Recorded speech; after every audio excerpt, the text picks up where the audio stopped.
Vous écoutez Bretagne 5, il est 8h16. Bretagne 5, l'invité de la matinale. Et notre invité politique ce matin est Boris Guillou. Il est conseiller national de Renaissance, conseiller municipal d'opposition à Saint-Brieuc. Il est venu spécialement au micro de la matinale pour parler politique ce matin. Je l'en remercie. Bonjour.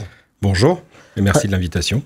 Et on va parler donc politique avec cette motion de censure qui risque bien, peut-être, on va mettre tous les guillemets qui s'imposent, de mettre un terme au gouvernement Bayrou. Ce serait ajouter de l'instabilité à l'instabilité, cette nouvelle motion de censure? Effectivement, oui. Alors, bien entendu, on espère qu'elle n'aura pas lieu. Je sais que je crois comprendre, évidemment, à la lecture et au fil des articles que je peux voir, que je peux lire, qu'il y a des discussions pour l'éviter.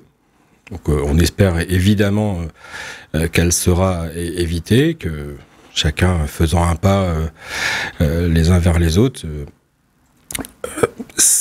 Il est toujours mieux d'éviter une motion de censure. Je sais que je suis très attaché, on pourra en parler plus tard, mais le monde économique notamment, économique et social, est très attentif à ça parce que c'est jamais bon une instabilité, alors, certes politique, mais derrière aussi de gouvernance du pays.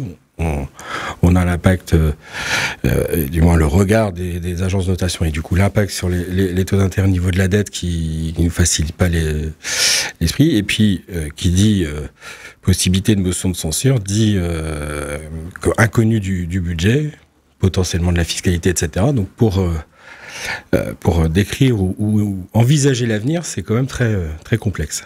Alors, on parle de faire tomber des gouvernements. On entend beaucoup de voix à gauche qui disent que le problème, c'est Emmanuel Macron. Alors, on a entendu déjà des voix qui s'élèvent pour demander la démission du président de la République. Là aussi, ce serait une crise institutionnelle grave et pas commune, en tout cas, sous la Ve République. Qu'est-ce que vous avez envie de répondre à celles et ceux qui disent que Emmanuel Macron est le problème ? Alors, d'abord, sur la possibilité qu'il démissionne. Dans l'immédiat, il faut qu'on soit bien tous conscients d'une chose, ça ne change absolument rien, puisque institutionnellement, c'est bien le gouvernement qui décide de la politique du pays, qui gère les affaires. Évidemment, depuis très, très longtemps, mais surtout avec la venue du quinquennat, le rôle du président de la République, avec une majorité qui le suit, ça c'était vrai il y a encore 6 mois, à peu près. Le rôle du président de la République s'est accru, c'est lui qui finalement menait, la majorité. Aujourd'hui, c'est plus le cas. Sans pour autant être dans une cohabitation, c'est effectivement quelque chose de nouveau. Donc sa démission ne changerait rien puisque le gouvernement continue à décider de la politique du pays et l'Assemblée nationale, c'est là où je voulais en arriver, sa composition ne changerait pas. Puisque pour qu'elle change, il faut une nouvelle dissolution. Et une dissolution ne peut être, de ce que j'ai compris, ne peut être faisable qu'à partir du 8 juillet ou par là. Enfin, du mois de juillet, puisqu'il faut un an après la dernière élection. Si on décide de la dissolution début juillet, ça nous fait des élections au mois d'août. Je suis pas persuadé que ça soit d'une pertinence totale. Donc ça nous ramène à septembre. Donc ça, c'est un premier point. De toute façon, ça change rien. Après, que certains disent que le problème vient de lui. J'ai l'impression qu'ils sont un peu obnubilés par le président de la République. J'ai pu observer qu'à partir du moment, je vais revenir un peu en arrière, où il a nommé Michel Barnier comme Premier ministre, certains disaient même on le voit plus, on l'entend plus, etc. On peut pas faire tous les reproches au président de la République. Je crois qu'il a commencé à accepter de rentrer dans le rôle que lui confère la Constitution française. Et je pense qu'on peut faire avancer le pays sans s'inquiéter, du moins sans volonté de toujours être omnibulé par Emmanuel Macron. Ceux qui disent beaucoup ça sont aussi ceux qui veulent à tout prix sa place. Et la question, elle est surtout celle de la présidentielle. Ils veulent à tout prix refaire des élections pour être au pouvoir. Et ils pensent pas au pays, ils pensent pas aux Françaises et aux Français quand ils disent ça. On entend aussi beaucoup de rumeurs autour de cette 5e République qui fut en son temps voulue par le général de Gaulle.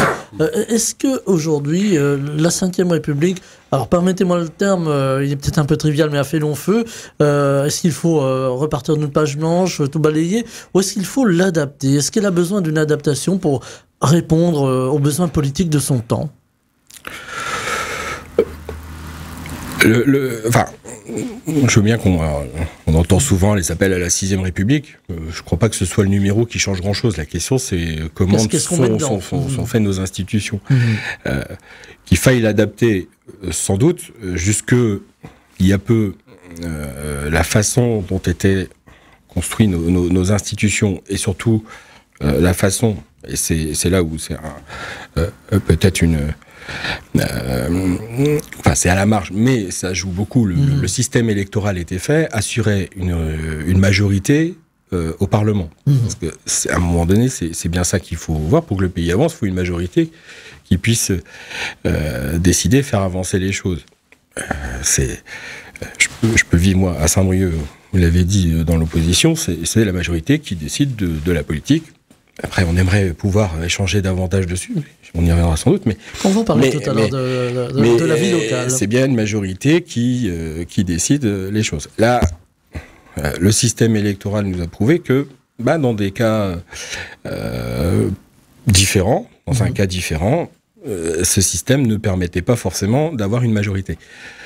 Est-ce que pour autant il faut remettre en cause les institutions, c'est-à-dire le président de la République, entre guillemets, en garant de l'État, etc., un gouvernement qui décide la politique du pays, un Parlement composé de 2 assemblées, parce que c'est ça les institutions, un Conseil constitutionnel qui vérifie que les lois soient liées à la Constitution, et des collectivités, pour lesquelles il faudrait sans doute rééclaircir son rôle, et du moins ce que l'État, certes le gouvernement, je suis parfois un peu dissonant dans mon parti là-dessus, mais en tout cas ce que l'État aussi dans son ensemble voit dans le rôle des collectivités. Est-ce que c'est remettre tout ça en cause? Je suis pas certain. Si certains nous parlent de 6e, c'est surtout parce qu'ils voudraient peut-être faire changer davantage le mode électoral, et pour ça, il n'y a pas forcément besoin de changer de constitution, de changer. Bon, après, je peux entendre, et moi je suis assez fervent défenseur d'une idée de proportionnelle, notamment au niveau de l'Assemblée nationale. Mais la difficulté, c'est que proportionnelle, l'élection, des parlementaires à la proportionnelle, vous en avez de toutes sortes. Est-ce qu'il faut intégral ou partiel? Est-ce que vous la faites nationale ou locale, enfin régionale ou départementale, comme on a pu connaître ça, comme ça a été le cas en 1986? Ça pose plus de questions au final que de réponses. Je suis pas certain que dans l'immédiat, ça soit la préoccupation majeure des Français et des Français. Et c'est surtout ça qui doit nous intéresser. Alors justement, on va y arriver à ces préoccupations majeures des Français aujourd'hui. Il faut bien voir les choses et les nommer par leur nom. C'est le portefeuille aujourd'hui. Les Français ont du mal à joindre les deux bouts, à arriver parfois à payer leur électricité, leur essence, parfois même vivre. On a même des Français qui mangent qu'un repas par jour pour économiser. Dans un pays comme la France, est-ce que c'est acceptable cette situation? Alors, je ne sais pas si c'est la préoccupation récente. C'est une préoccupation, à mon avis, qui existe depuis des années et des années. Elle a été renforcée, en fait. Ce qui est logique. Et finalement, on parlait potentiellement d'une instabilité tout à l'heure. Ça n'aide pas parce que faut être très, très clair, dans un pays, quand on le fragilise, c'est toujours les moins armés pour l'avenir qui sont les premiers touchés. Donc évidemment, ceux dont le pouvoir d'achat inquiète le plus. Très clair, quelqu'un qui gagne très bien sa vie, etc. Bon, il aura un peu moins, mais enfin, il vivra encore correctement, ce qui n'est pas le cas des plus pauvres. Comment dire Comment faire aujourd'hui justement pour apporter une solution. Alors on attend le discours de politique générale du Premier ministre demain. Il va être guetté évidemment de façon très attentive et par le pouvoir politique ou les pouvoirs politiques. Il va être guetté également par les citoyens parce que voilà, ils vont dépendre aussi de ce discours politique sur la fiscalité, sur les aides. Est-ce qu'il y aura une diminution, est-ce qu'il y aura une augmentation des aides? On imagine aussi les collectivités territoriales, on va en parler tout à l'heure, qui vont guetter ce discours de politique générale. Là encore, le budget et les économies possibles. Comment essayer d'apporter une solution pour, allez, j'allais dire, pour que tout le monde y trouve son compte? C'est une vaste question. Voilà, c'est une vaste question et je me garderai bien de faire justement un discours de politique générale, ce qu'aura à faire François Bayrou demain. Pour revenir juste deux secondes à la question précédente, est-ce que c'est acceptable dans un pays comme le nôtre? Je ne sais pas si acceptable c'est le bon terme, en tout cas il faut arriver et la trajectoire doit être à ce qu'on l'évite au maximum. Il y a des situations parfois dans la vie de chacun qui fait que à un moment. Alors l'idée c'est de regarder aussi si la question est temporaire ou du long terme. Le long terme est inacceptable. Le temporaire, c'est là où normalement les mécanismes de solidarité doivent jouer à plein pour permettre aux gens enfin à la population de ne pas avoir cette préoccupation. Qu'est-ce qu'il faut faire pour cela? Et effectivement, c'est une histoire de fiscalité, c'est une histoire d'aide, etc. Au bout d'un moment, cela dit, tout ce domaine-là, il est très, très vaste, très complexe aussi. La fiscalité, pour l'avoir régulièrement dans le cadre de mon travail, à un moment donné, elle est très compliqué aussi à maîtriser et je suis pas certain que toujours en ajustant les choses, en créant de nouvelles taxes diverses et variées, alors, ce que ça rapporte parfois est assez limité et la pertinence et l'importance pas fort, enfin ou l'impact du moins sur les contribuables concernés pas forcément très très bien ni apprécié ni perçu ni ils comprennent pas forcément l'intérêt. C'est souvent la question qui revient, c'est je paie des impôts mais j'en vois pas enfin, je vois pas ce que je paie. Concrètement, par contre, ça c'est une question que j'entends de plus en plus, c'est oui, effectivement, je paie des impôts, mais je sais pas à quoi ça sert. Je pense que c'est un point majeur qui, ça pour le coup, doit nous animer, nous, militants politiques, puisqu'on y réfléchit régulièrement. Il ne serait pas inenvisageable, alors évidemment ça prend beaucoup de temps ça, de remettre à plat l'ensemble de la fiscalité. Alors l'ensemble, très honnêtement, je ne sais même pas combien d'impôts il y a en France, mais alors, on a les grands impôts que tout le monde connaît, vous avez impôt sur le revenu, impôt sur les sociétés, taxes foncières, etc. Ça c'est des choses que tout le monde perçoit bien, mais il y a des taxes dans tous les sens. Et c'est celle-là que je suis pas persuadé que ça joue vraiment son plein. Et ça, c'est l'aspect recette pour la puissance publique, les taxes. Et de l'autre côté, il y a les dépenses. Et c'est là où chacun doit comprendre ce qu'elles sont. Et à un moment donné où, si la population ne comprend pas à quoi ça sert, on peut avoir alors là, c'est plus une crise politique, c'est plus une crise de régime, c'est vraiment une crise du pays tout entier. Crise sociale, on peut. Non, crise sociale. Peut-être plus que sociale, parce que ça serait même peut-être une remise en cause de l'État tel qu'il est. Donc ça serait très très compliqué. Faut aussi sans doute peut-être passer un peu moins de temps. Même si je disais qu'il fallait potentiellement revoir l'ensemble, peut-être un peu moins de temps à débattre de la fiscalité et davantage à ce à quoi ça sert. Je disais ce week-end dans un échange avec très clairement avec un membre de la majorité à Saint-Brieuc, je pense qu'à un moment donné, il faudra aussi, il faut le faire assez rapidement, redéfinir bien qui fait quoi dans ce pays en termes de puissance publique. Je pense là notamment aux collectivités, mais à l'État aussi, et qui fait quoi et pourquoi.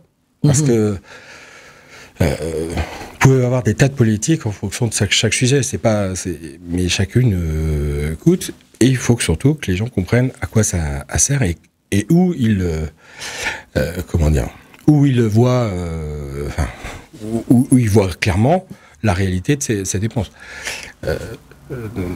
Cette question, quand on parle de dépenses, quand on dit on ne sait pas à quoi ça sert, faut toujours se rappeler quand même que vous avez des routes, vous avez des écoles, vous avez une police, une justice, la santé.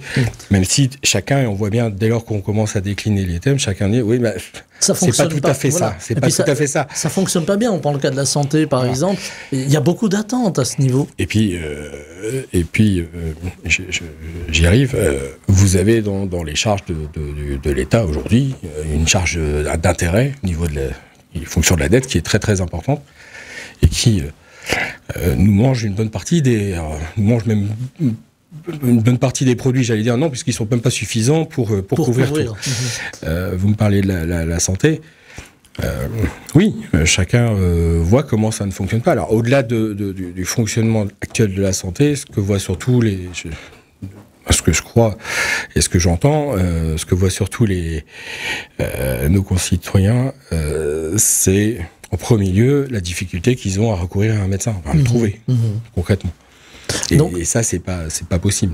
Là aussi, on a une équation assez difficile. C'est comment faire baisser finalement les charges sans pour autant déroger aux missions de l'État, que ce soit des missions régaliennes ou que ce soit effectivement des missions plus larges. Oui, mais il faut aussi se poser la question de savoir où sont les acteurs les plus au contact de la population par rapport à ceux qui sont dans l'ombre davantage. Alors il en faut aussi, parce que vous pouvez pas avoir que des gens au contact, il faut aussi organiser les choses. Mais peut-être là, il y a matière à regarder, est-ce qu'on n'a pas trop mis d'administratif dans tous les rouages de l'État? J'ai la sensation que oui, on en a mis un peu trop. La fameuse question de la simplification administrative, elle est sur toutes les lèvres, elle prend du temps, il faut bien le dire. Et puis il y a aussi le rôle... Elle prend du temps aussi parce que la méthode, pour le coup je l'ai dit aussi dans mon parti évidemment qui était... totalement au pouvoir il y a quelques temps et aujourd'hui il participe, mais sans être seul décisionnaire évidemment. Pour moi, vous pouvez pas demander une simplification administrative comme ça avait été le cas récemment à ceux qui à l'administration elle-même. C'est pas de la défiance vis-à-vis d'eux, mais c'est très très compliqué de se remettre tout le temps en cause. C'est humain, c'est normal. Alors, il faut que ça passe par là, évidemment, ça peut pas se faire de manière autoritaire, etc. Mais il faut aussi, au premier lieu, aller voir du côté citoyen et dire, mais ça, on me demande ça, mais je comprends pas pourquoi. Voilà, il y a cette incompréhension aussi des citoyens face des fois une administration compliquée. Et j'ai parfois des exemples, alors certes en déclaration plutôt fiscale, j'ai parfois des exemples où des déclarations existent, vous les faites pas, vous avez jamais de rappel. Pas sûr qu'elles servent à quelque chose. Donc ça pose un souci. Et ça veut dire que il y a un certain nombre de démarches comme ça qui servent pas à grand chose.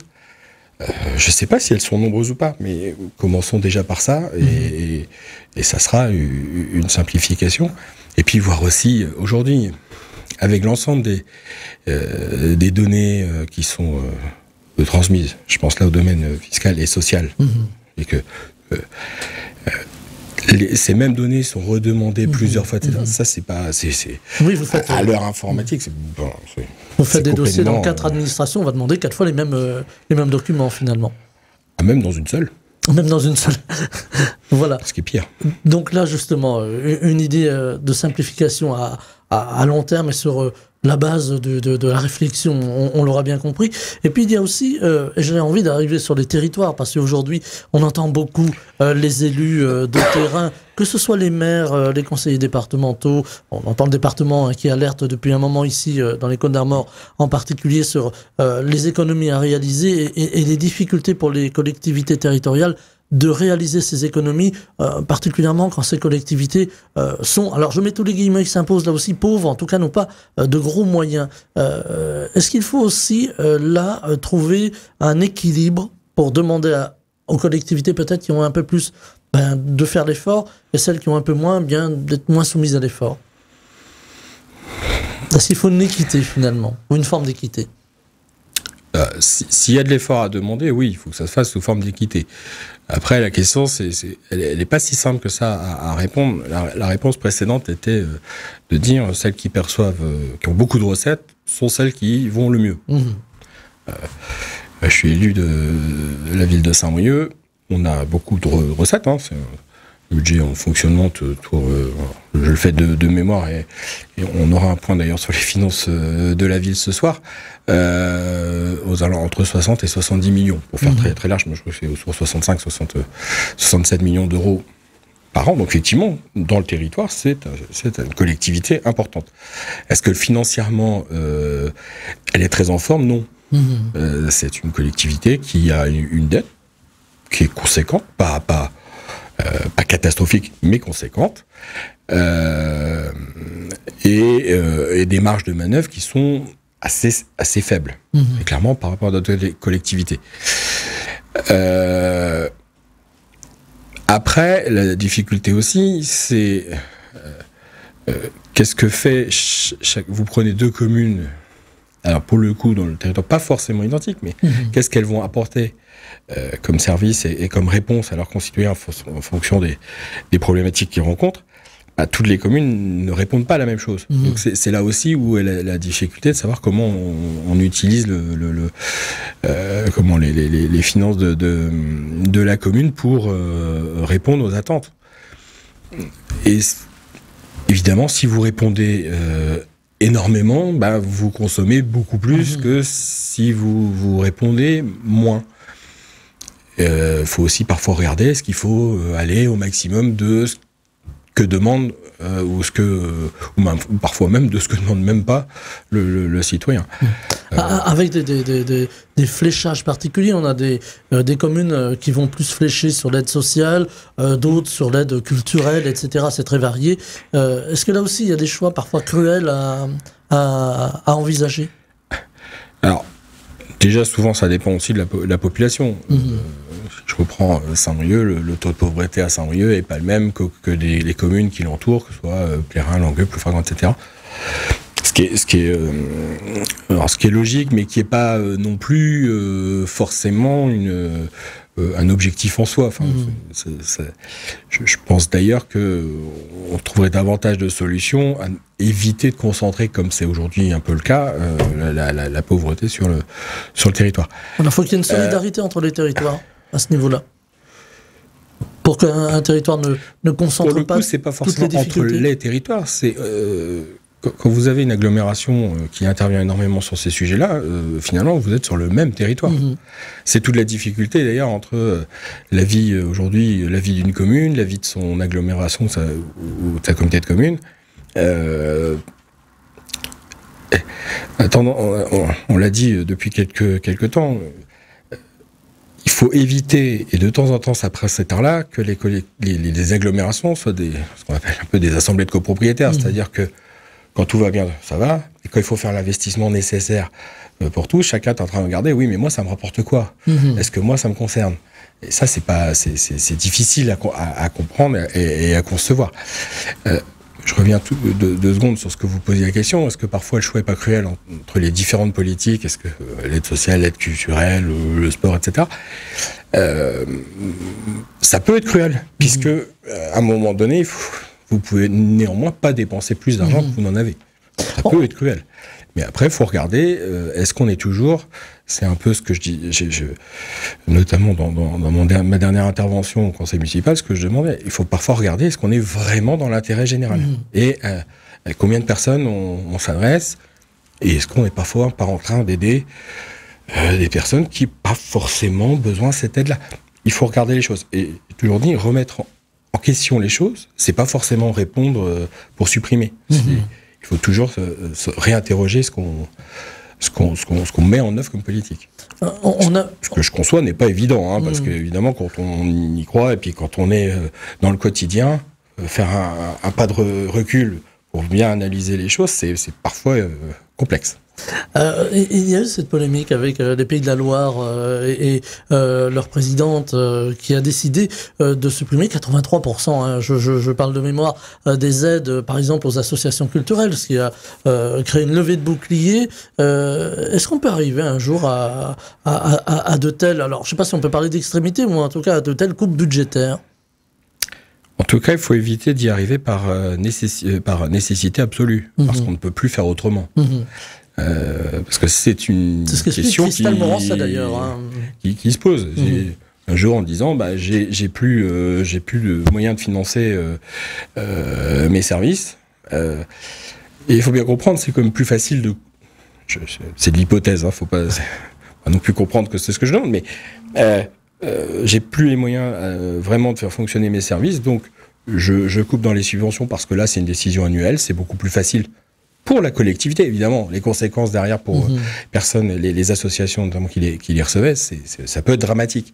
C'est pour ça qu'il faut le faire dans la douceur. Je sais qu'on aura cette question-là à Saint-Brieuc qui va nous arriver. J'ai entendu qu'ils avaient annoncé à quelques associations qu'ils allaient regarder. Mais là aussi, il faut aussi regarder si chaque association est bien vertueuse, parce que vous allez regarder les fonds propres de chaque association. Évidemment, les bonnes gestionnaires vont se retrouver avec des fonds propres, plus ou moins importants. Il faut regarder, est-ce que c'est utile. Et celles qui ne regardent pas vont se retrouver, sont toujours un peu à l'agonie, vous dépensez tout ce que vous avez.